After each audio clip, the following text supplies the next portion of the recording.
ചേട്ടാ, എൻ്റെ ഒരു സുഹൃത്ത് ഒരു സ്കൂൾ അധ്യാപികയാണ്, മഞ്ജു ടീച്ചർ എന്ന് പറയും, കൊട്ടാരക്കരയിലാണ്. ഇന്നലെ ആ ടീച്ചർ എന്നെ വിളിച്ചിട്ട് പറഞ്ഞു, നിങ്ങളുടെ സുരേഷ് ഗോപി ഉണ്ടല്ലോ, അദ്ദേഹത്തെ കാണുമ്പോൾ എനിക്ക് പെട്ടെന്ന് മണിച്ചിത്രത്താഴ് സിനിമ ഓർമ്മ വരും. നകുലന് എന്തോ പറ്റിയിട്ടുണ്ട്, ആ ഡോക്ടർ സണ്ണിയെ ഒന്ന് വിളിക്കാമോ എന്ന്. കാരണം സുരേഷ് ഗോപി ഇപ്പോൾ മാധ്യമങ്ങളോട് ദേഷ്യപ്പെടുന്നു, ആകെ ക്ഷുഭിതനായിട്ടാണ് കാണുന്നത്. എന്തോ ഒരു കുഴപ്പമുണ്ടോ? മന്ത്രിയായതിനു ശേഷം സുരേഷ് ഗോപി പഴയ സുരേഷ് ഗോപി അല്ലാതായോ? അതെ, ഈ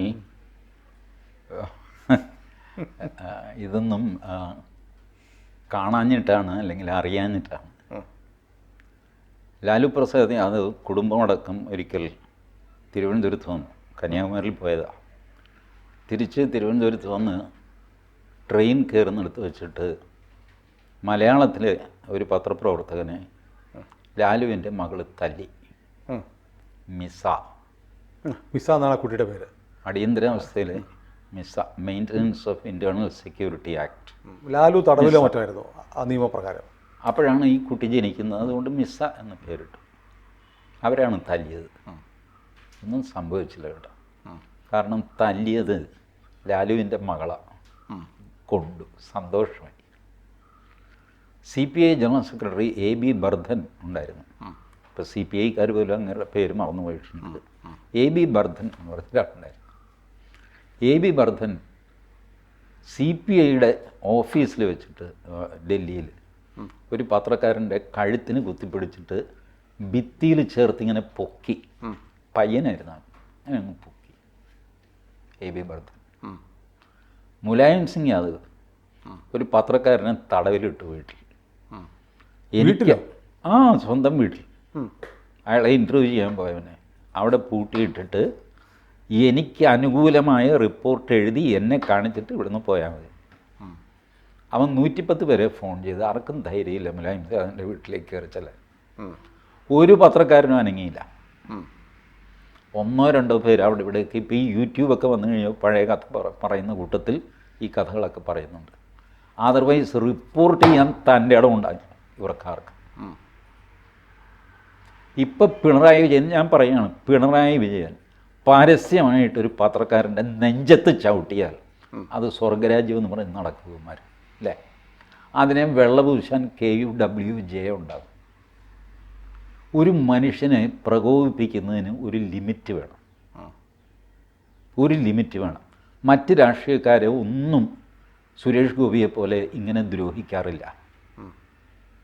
എത്രയോ രാഷ്ട്രീയക്കാർ ഇവർ ഇൻ്റർവ്യൂ ചെയ്യുന്നു, ബൈറ്റ് കൊടുക്കുന്നു, അവരോട് ആരോടും ഈ അപമര്യാദയായിട്ട് പത്രക്കാർ പെരുമാറാറില്ല.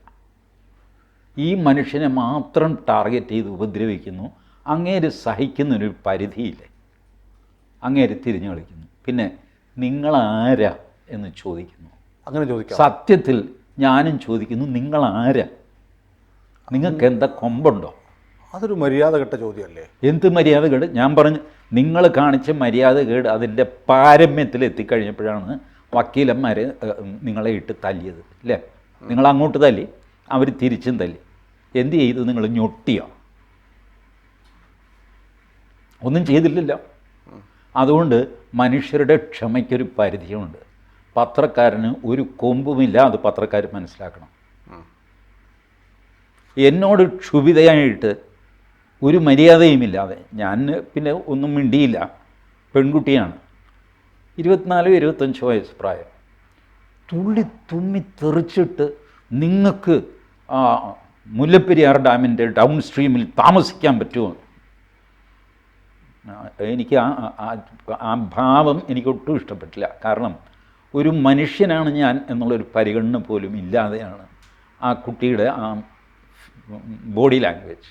But then I thought it is okay. ഞാൻ ശാന്തമായിട്ട് പറഞ്ഞു, കുഞ്ഞെ ഞാൻ താമസിച്ചോളാം, എൻ്റെ സെക്യൂരിറ്റി ഒന്ന് ഏർപ്പാടാക്കിയാൽ വല്ല വന്യമൃഗവും അതിനെ കടിച്ചുകൊണ്ട് പോകരുത്, ഞാൻ താമസിക്കാം.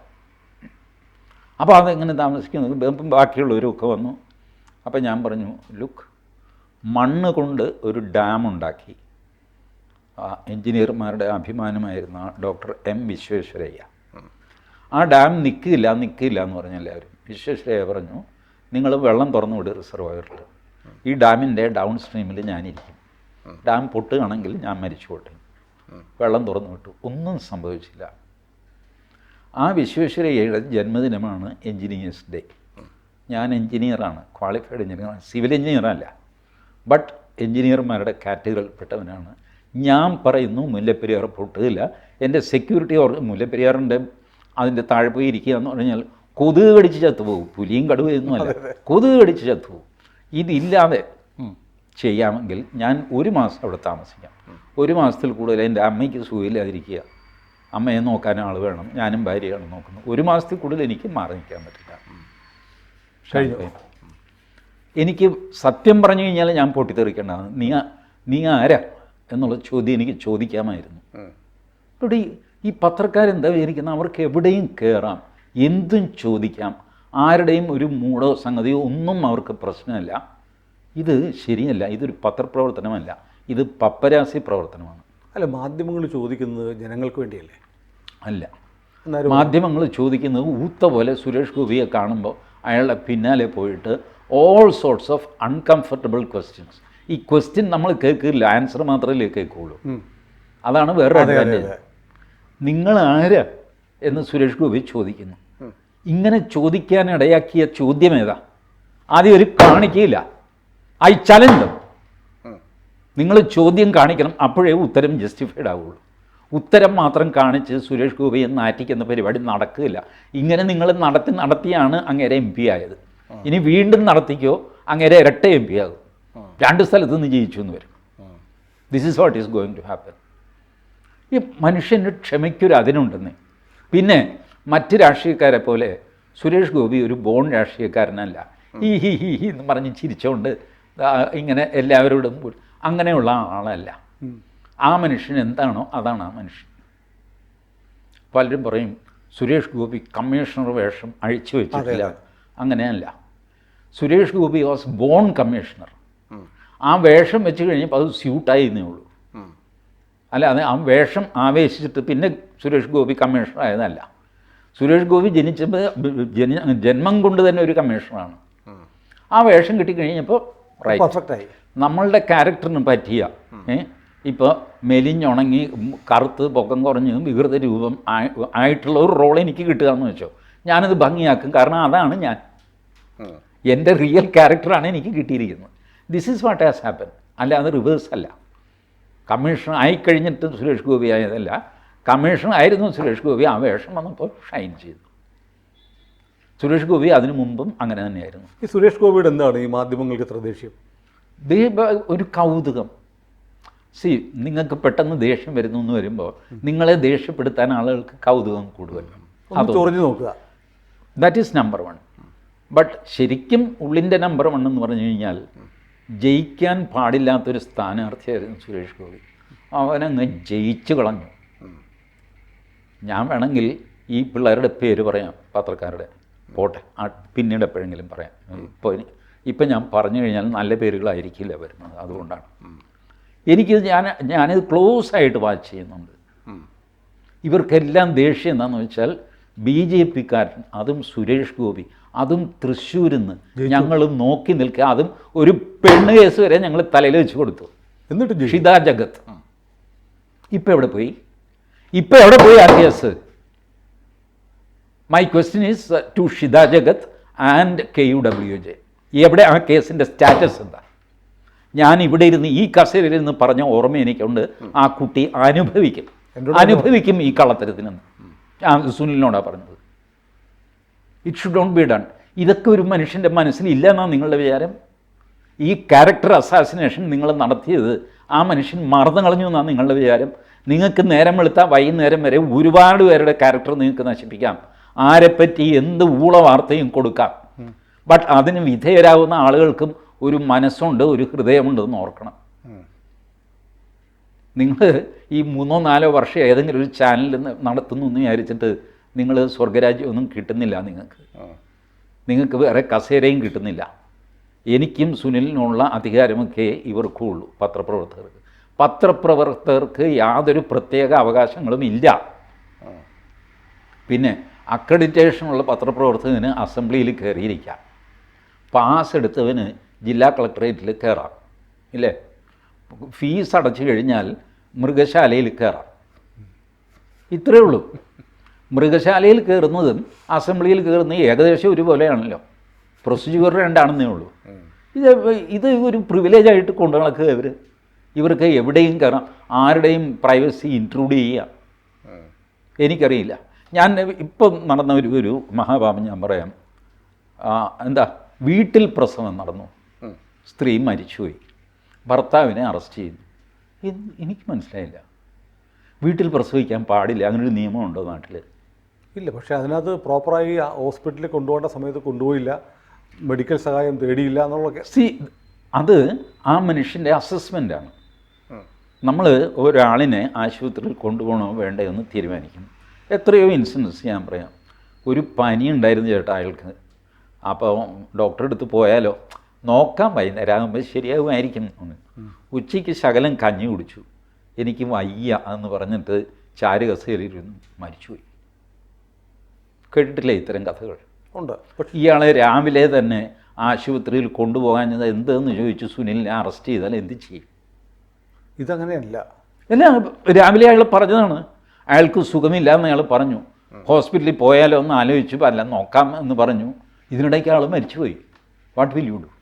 അതൊക്കെ, പക്ഷേ ഈ കേസ് അങ്ങനെ അല്ല രീതി, അങ്ങനെ ജനറലൈസ് ചെയ്യില്ല. കാരണം മലപ്പുറത്ത് മതപരമായുള്ള വിശ്വാസപരമായ കാരണങ്ങളാൽ ആശുപത്രിയിൽ പ്രസവം പാടില്ല എന്ന് പ്രചരിപ്പിക്കുന്ന ഒരു സംഘടനയുണ്ട്. ആ സംഘടന കുറേ ആളുകളെ അങ്ങനെ പോകാതെ വീട്ടിൽ പ്രസവിച്ചവരെ ആദരിക്കുകയൊക്കെ ചെയ്തു.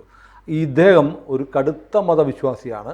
സ്ത്രീകളുടെ ഔറത്തിന് മോശം വരുമെന്നുള്ളതുകൊണ്ട് സ്ത്രീകൾ പ്രസവത്തിന് ആശുപത്രിയിൽ പോകാൻ പാടില്ല എന്ന വിശ്വാസത്തിൻ്റെ ഭാഗമായിട്ടാണ് ഞാൻ പറയുന്നത്. എനിക്ക് ഈ വേറെ വിഷയമാണെങ്കിൽ പോലും, ഈ വേറെ വിഷയമാണെങ്കിൽ വിശ്വാസം, അന്ധവിശ്വാസം, ഇതൊക്കെ എനിക്ക് മനസ്സിലാകുന്നുണ്ട്. ഞാൻ ഈ ഇസ്ലാമിക വിശ്വാസങ്ങളെല്ലാം പരമപുച്ഛത്തോടെ കാണുകയും വിമർശിക്കുകയൊക്കെ ചെയ്യുന്നവനാണ്. ഞാൻ പറയുന്നത് ഈ ഒരാളുടെ അസസ്മെൻറ്റ് ഇപ്പോൾ പറയുന്നത് എന്താ, വീട്ടിൽ ആശുപത്രിയിൽ കൊണ്ടുപോകാത്തത് എന്ത്? ആശുപത്രിയിൽ കൊണ്ടുപോകാത്തത് ഒരു കുറ്റമാകുന്നില്ല. അത് അയാളുടെ വിശ്വാസം കൊണ്ടായിരിക്കും, എന്തുകൊണ്ടുമായിരിക്കാം. അയാളുടെ അസസ്മെൻറ്റ് ഇപ്പോൾ ഭാര്യയെ ആശുപത്രി കൊണ്ടുപോകേണ്ട കാര്യമില്ല, കുറച്ച് നേരം നോക്കാം. ആ നോക്കുന്നതിനിടയ്ക്ക് ഭാര്യ മരിച്ചു. ബട്ട് അയാൾ വലിയൊരു ഇൻ്റർനാഷണൽ ക്രിമിനലാണ് എന്നുള്ള മട്ടിലാണ് മാധ്യമങ്ങളിൽ ഇപ്പോൾ അയാളെ കാണിക്കുന്നത്. അയാളെ കൊണ്ടുപോയി തെളിവെടുക്കുന്നു. എന്ത് തെളിവ്? അയാളുടെ വീടിന് പോയി ഞാൻ കണ്ടുകൊണ്ടിരിക്കുകയാണ്. അയാളുടെ വീടിന് പുറകിൽ കൊണ്ടുപോയിട്ട് എന്താ ചോര പുരണ്ട തുണി ഇവിടെയാണ് കുഴിച്ച്, ആസിഫ് അയാളൊരു കൊലപാതകയാണെന്നുള്ള മട്ടിൽ. ചോര പുരണ്ട തുണി എവിടെയെങ്കിലും ഇടണ്ടേ? ചിലർ കുഴിച്ചിടും, വേറെ ആരെങ്കിലും ഉണ്ടെങ്കിൽ കുഴി ഉണ്ടെങ്കിൽ അതിലിട്ടിട്ട് പിന്നെ മൂടുക എന്തെങ്കിലും ചെയ്യും. ഈ പണ്ട് എല്ലാവരും വീട്ടിലല്ലേ പ്രസവിച്ചുകൊണ്ടിരുന്നത്? എന്നെ പ്രസവിച്ചത് എൻ്റെ വീട്ടിലാണ്. ഇതിനിടയ്ക്ക് എൻ്റെ അമ്മ മരിച്ചു പോയി കഴിഞ്ഞാൽ എൻ്റെ അച്ഛനെ അറസ്റ്റ് ചെയ്തുകൊണ്ട് പോകുമായിരുന്നു. അല്ല, അതിന് പതിച്ചിയൊക്കെ വരുത്തും. ഇതൊന്നും ഉണ്ടായില്ല. ശരി, അയാൾ മിഡ് വൈഫ്, കാരണം അതിന് മുമ്പുള്ള 2 ഇങ്ങനെ പ്രസവിച്ചതാണ്. ഞാൻ പറയുന്നത് ഇസ്ലാമിക വിശ്വാസമുണ്ട്, അതിൻ്റെ ക്യാമ്പയിനുണ്ട്, ഇതൊക്കെ ഉണ്ട് എന്നുള്ള ഒറ്റ കാരണം കൊണ്ട് അയാളെ ഒരു കൊലപാതകയായിട്ട് ചിത്രീകരിക്കുന്ന ഏർപ്പാട് എല്ലാ ചാനലുകളും അതാണ് ചെയ്യുന്നത്. അയാളെ വിലങ്ങ് വെച്ചിട്ടുണ്ടോ എന്ന് എനിക്ക് സംശയമുണ്ട്. അയാളുടെ കൈയുടെ ഇതുകൊണ്ട് അത് കണ്ടില്ല, വിലങ്ങ് കണ്ടില്ല. You are tarnishing a man beyond all. ആ മനുഷ്യൻ്റെ റെപ്യൂട്ടേഷൻ ഇത്രയും ഒരു 50 വയസ്സെങ്കിലും ഉണ്ട് അങ്ങേർക്ക്. അയാൾക്ക് നല്ല അടി കിട്ടി, ഭാര്യ വീട്ടുകാർ തല്ലി. നീ ചുട്ട കോഴിയെ പറപ്പിക്കുന്നവനല്ലടാ എന്നൊക്കെ ചോദിച്ചിട്ടാണ് അത് തന്നെ എടുത്ത് പുറത്തു വിട്ടു. ബട്ട് ഞാൻ ഇത് നോക്കുമ്പോൾ ഉണ്ടല്ലോ, ഒരാളെ ഡെമണൈസ് ചെയ്യുന്നു, വട്ട് എവർ ബി ദ റീസൺ, അയാളെ ബിയോണ്ട് റെക്കഗ്നിഷൻ അങ്ങ് ഡെമണൈസ് ചെയ്യുന്നു. വീട്ടിൽ പ്രസവിക്കുന്നത് കുറ്റകരമാണെന്ന് പറഞ്ഞിട്ട് ഫേസ്ബുക്ക് മുഴുവൻ വലിയ പ്രശ്നം. ഹോസ്പിറ്റലിലേ പ്രസവിക്കാവുള്ളൂ. ഇനിയിപ്പോൾ അടുത്ത റൂൾ വരും, ഇവരെല്ലാം കൂടെ ഇറക്കും, വീട്ടിൽ മരിക്കാൻ പാടില്ല എന്ന് പറയും. എൻ്റെ അച്ഛനും അമ്മയും വീട്ടിൽ വെച്ചാണ് മരിച്ചത്, എന്നെ അറസ്റ്റ് ചെയ്യണമെങ്കിൽ ഇത് ഇപ്പോൾ തന്നെ അറസ്റ്റ് ചെയ്തു. വീട്ടിൽ മരിക്കാൻ പാടില്ല, അപ്പോൾ ആശുപത്രി കൊണ്ടുപോകണം. നിങ്ങൾ കൃത്യസമയത്ത് ആശുപത്രി കൊണ്ടുപോയില്ല, അതുകൊണ്ടാണ് മരിച്ചത്, നിങ്ങൾ കൊലപാതകയാണെന്ന് പറഞ്ഞ് പിടിച്ചുകൊണ്ട് പോകും. How do you know these things? ഞാൻ coming back to original point, ഇങ്ങനെ ഒരാളിനെ ഡെമണൈസ് ചെയ്യാൻ നിങ്ങൾക്ക് പറ്റും, ടാർണിഷ് ചെയ്യാൻ നിങ്ങൾക്ക് പറ്റും. ബട്ട് അയാളുടെ റെപ്യൂട്ടേഷൻ തിരിച്ചു കൊടുക്കാൻ നിങ്ങൾക്ക് പറ്റില്ല. എത്ര പേരെ ഇതുപോലെ നിങ്ങൾ ഡെമണൈസ് ചെയ്തു? ഹേമ കമ്മീഷൻ റിപ്പോർട്ട് വന്നു കഴിഞ്ഞപ്പോൾ ഞാൻ അവരുടെ പേരുകൾ പറയുന്നില്ല, മാന്യന്മാർ ഒരുപാട് പേരെ സിനിമാ രംഗത്തുള്ളവരെ നിങ്ങൾ ചീത്തയാക്കി. അവരുടെ ആരൊക്കെ ചീത്തയാക്കി എന്ന് ഇപ്പം ഞാൻ പറഞ്ഞു കഴിഞ്ഞാൽ അവർ വീണ്ടും ചീത്തയാവും. അതുകൊണ്ടാണ് ഞാൻ പേര് പറയാത്തത്. ഈ മഹാപാപങ്ങളൊക്കെ ചെയ്തു. ഇത് ചെയ്യാനുള്ള ഒരു റൈറ്റ് നിങ്ങൾക്കില്ല. ഒരു മനുഷ്യൻ്റെ റെപ്യൂട്ടേഷൻ നശിപ്പിക്കുമ്പോൾ നിങ്ങളത് 100 തവണ ഉറപ്പ് വരുത്തണം. നിങ്ങളൊരു കുടുംബത്തെയാണ് നശിപ്പിക്കുന്നത്, ഒരു മനുഷ്യൻ്റെ അന്തസ്സിനെയാണ് നശിപ്പിക്കുന്നത്. കൂളായിട്ട് അങ്ങ് ചെയ്ത് കളയും. ഇതൊക്കെ സുരേഷ് ഗോപിയോട് ചെയ്തു. സുരേഷ് ഗോപി നടക്കുന്നത്, ഇരിക്കുന്നത്, പോകുന്നത്, ഇതിൽ എന്തെങ്കിലും ഡിഫക്റ്റ് കണ്ടുപിടിക്കാമോ എന്നുള്ള ഒരു നോട്ടം, അതിനുള്ള ചോദ്യം നമ്മൾ കേൾക്കില്ല. ഉത്തരം ഇദ്ദേഹം ക്ഷോഭിക്കുന്നത് കാണിക്കും. ഈ ഒരു പോരാട്ടത്തിൽ ആര് ജയിക്കും? സുരേഷ് ഗോപി ജയിക്കുമോ, മാധ്യമങ്ങൾ ജയിക്കുമോ? സുരേഷ് ഗോപി. എനിക്കൊരു സംശയമില്ല. കാരണം സാധാരണ മനുഷ്യൻ്റെ സിമ്പതി നിങ്ങൾ ഈ വേട്ടയാടുന്ന ആളിന് നേർക്കായിരിക്കും, വേട്ടക്കാരുടെ കൂടെ ആയിരിക്കില്ല. നിങ്ങൾ അനാവശ്യമായിട്ട് ആ മനുഷ്യനെ വേട്ടയാടുന്നതായിട്ട് കാണപ്പെടുന്നു സീനിൽ. നിങ്ങൾ ചോദ്യം മറച്ചു വയ്ക്കുന്നു, ഉത്തരം ആംപ്ലിഫൈ ചെയ്യുന്നു, ഇല്ലേ? ഉത്തരം മാത്രം എടുത്ത് കട്ട് ചെയ്തിട്ട് നിങ്ങൾ പല സ്ഥലത്ത് ട്രോൾ ചെയ്യാൻ ഉപയോഗിക്കുന്നു. നിങ്ങളുടെ ചോദ്യം നിങ്ങൾ കാണിക്കുന്നില്ല. എന്തുകൊണ്ട് കാണിക്കുന്നില്ല? അത് കാണിക്കാൻ പാടില്ലാത്തതാണെന്നുള്ള ബോധമുള്ളതുകൊണ്ട്. ഞാൻ എന്തോ പറയുന്നു, അതിന് മറുപടിയായിട്ട് സുനിൽ ദേഷ്യപ്പെടുന്നു. സുനിലിൻ്റെ ദേഷ്യം മാത്രം കാണിക്കുന്നു. സുനിലിന് ഇതിന് മാത്രം ദേഷ്യം വരാനായിട്ട് മോഹൻദാസ് എന്താ പറഞ്ഞത് അത് നോക്കണ്ടേ? I have provoked you. Everybody gets provoked. Gautam ബുദ്ധനോ മഹാത്മാഗാന്ധിയോ ഒക്കെയാണ് പ്രൊവോക്ഡ് ആവാതെ ഇങ്ങനെ ഇരിക്കുന്നവർ. അല്ലാത്ത സാധാരണ മനുഷ്യരെല്ലാം പ്രൊവോക്ഡ് ആവും. കുറച്ച് കഴിയുമ്പോൾ ആദ്യമൊക്കെ ഒന്ന് പിടിച്ചെങ്കിൽ പിന്നെ ദേഷ്യം വരും. പിന്നെ ഈ ചോദ്യം രാവിലെ ചോദിച്ച ചോദ്യം അകത്തേക്ക് കയറി പോകുമ്പോൾ പുറത്തിറങ്ങി വരുമ്പോൾ വീണ്ടും ആ ചോദ്യം ചോദിക്കും. ഇതൊക്കെ ഇവർ ചെയ്യുന്നതാണ്.